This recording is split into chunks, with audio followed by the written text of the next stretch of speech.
Hello, I hope you're all keeping well. Autumn is here and we're all catching that seasonal lurgy, aren't we? I've got it myself. But today I thought I'd share with you a real comfort food that I like to make myself feel better, and it's something that my granddad used to make me. Good old-fashioned bread pudding. It's hearty, it's filling, and it's also a sweet treat. Now before I start, if you're vegan, keep on scrolling, this ain't for you. But there is a vegan option, just look it up. Now this recipe is probably under a £5, and this recipe goes back, way back to the 1940s when our granddads and nans had to ration, bless them. Something you kids of today really wouldn't have a clue about. But anyway, let's get started. First and foremost, wash your hands. And if you're wearing any jewellery, it's best to take all that off too. Because trust me, you're going to need your hands for this, because that's how they used to do it in the olden days. So here's the things you're going to need. A large mixing bowl full of stale, knobby bread.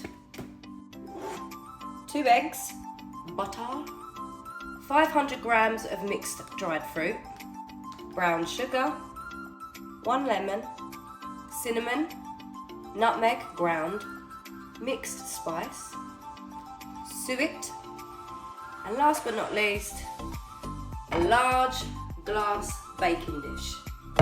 Glass is best. So the first thing you're going to do with your stale knobby breads is break it all up into tiny little pieces.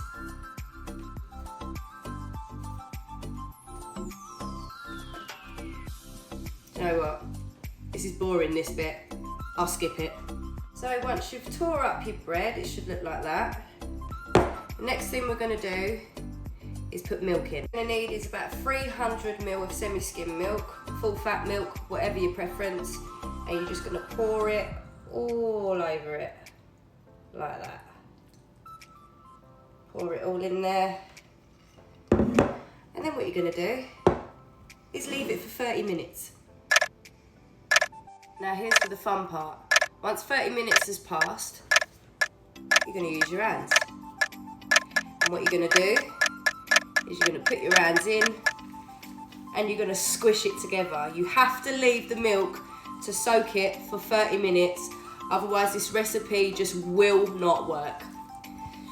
I love those squelchy noises. Make sure to really get involved in it as well. Any lumps, you've got to really squelch them out. It has to be smooth.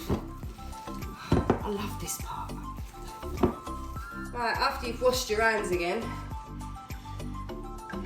your mixture should look like that. So there's no lumps, it's literally like a dough. Get your eggs, break them both in. Don't know why I did that. But once you put your eggs in, beat it. Mix your eggs all in like that. Get it everywhere.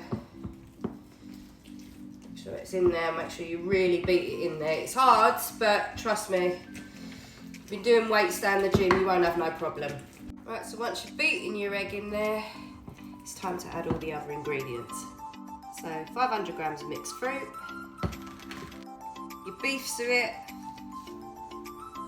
2 tablespoons of mixed spice, 1 teaspoon of nutmeg, 2 teaspoons of cinnamon, and a fresh squeeze of lemon juice. You can grate the zest, but I don't like that. I'd rather just squeeze the juice. Whatever you prefer, do. And last but not least, your brown sugar. And once that's all in there, mix it together. Make sure it's mixed very well. This is the tough part now, because it starts getting tougher and tougher the more ingredients you put it in. But just bear with it. They didn't have electricals back in the day. They had to do this all the hard way. So do it the hard way. Oh yeah, just FYI as well quickly. Don't put the butter in yet. That comes after. Now once you've mixed it all together, it should look like that. It smells lovely as well. Once you've done that anyway, as I said, butter comes last. Melt it in the microwave for about 30 seconds, however hard it is, and then just pour it over like this. There we go. And then mix that in. Now all the ingredients are mixed together. Put it aside and get your baking tray. So now what we're going to do is going to get a little bit of olive oil and a cooking brush, and we're just going to coat all of our glass baking dish. Make sure you get everywhere on here because it can stick. You do need to use brown paper with this, which I've got, but it doesn't necessarily matter. But it will be a little bit more difficult to cut out. So if you can, get baking paper, that's always best. As I was saying, doesn't matter if you don't have baking paper, it will still work, but you might have to just cut around the edges. But I've got some baking paper that I'm going to line the baking dish with. And the reason why I put oil on it is because it helps it stick. Now that I've lined my baking dish with baking paper, it's now time to pour in the ingredients. And make sure you get it from corner to corner, like that. Once you've got it all in there, get a spreading spatula and just spread it out, making sure you can get it as flat as you can. And in every corner, all in the middle, because you don't want it all lumpy and that and all like mountainy. You want it at a nice level. So once it's all nice and flat like that, it's time to put it in the oven, a preheated oven at 200 degrees. Remember, safety first, oven gloves, middle of the shelf. Place it in there. And once it's in the oven, you set the timer for 1 hour and 45 minutes. And it gives you time to make a cup of tea, put something on the telly that you like watching, or read a book and chill out. It's cooking nicely. Just a little information. There is a way to tell if it's done earlier than the hour and 45 minutes. Get a knife, poke it through. If it comes out clear, then it's done. And it's done. And that is what it should look like.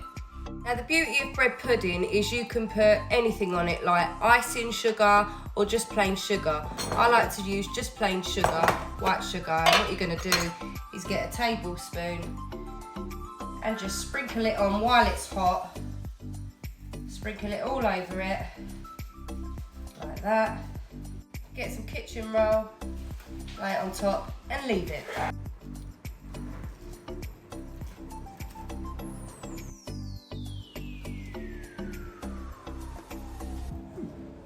Not very nice. Best one yet, babe. There you go.